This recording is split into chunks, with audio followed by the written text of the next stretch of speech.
Vamos nos referir agora à fala propriamente dita. A fala pode acontecer a partir de várias entonações, de padrões diferenciados que vão produzir impacto, que vão produzir efeitos. Vamos falar inicialmente na questão da modulação. Eu modulo a minha voz, o tom da minha voz, né, para produzir a minha fala, e a cada final de frase eu tenho 3 possibilidades. Eu posso finalizar num padrão que a gente chama de ascendente. Então eu falo, por exemplo, o frio pegou os paulistanos de surpresa.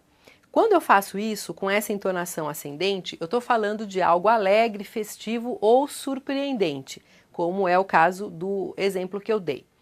Se eu estou falando, por outro lado, de algo mais sério, de conteúdo mais triste, ou se está envolvendo um lamento ou coisa parecida, é comum que eu faça a finalização descendente. Então eu posso dizer, por exemplo, o acidente matou 3 pessoas.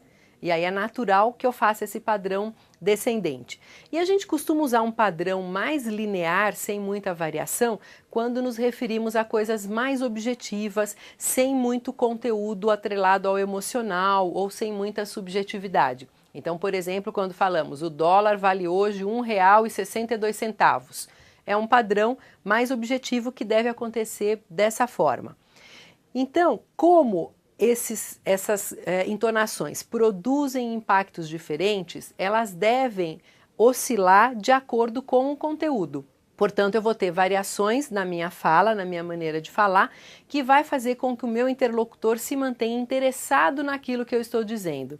Algumas pessoas tendem a viciar num determinado padrão, e aí essa forma engessada, previsível, ela passa a chamar mais a atenção do que o conteúdo que a pessoa está utilizando eventualmente na sua comunicação. O importante é que haja essa variação.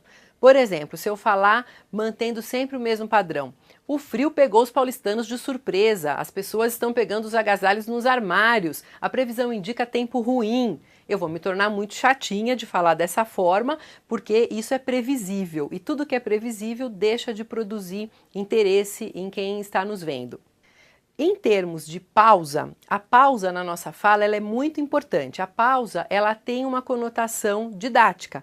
Então eu faço pausas para garantir que as pessoas que estão me ouvindo estão entendendo aquilo que eu estou dizendo. Portanto, quanto mais eu julgo o meu interlocutor necessitado de explicações, mais pausas eu vou utilizar. Quanto mais eu identifico que ele tem facilidade para me entender, a tendência é que eu utilize menos pausas. A gente deve dosar essas pausas para que a gente atinja de maneira eficiente o nosso interlocutor, separando blocos de significado, para que ele realmente tenha a oportunidade de acompanhar o nosso raciocínio. Não é interessante truncar uma informação sem que ela tenha sozinha um significado. Portanto, assim, não é comum a gente utilizar as pessoas voltaram para casa.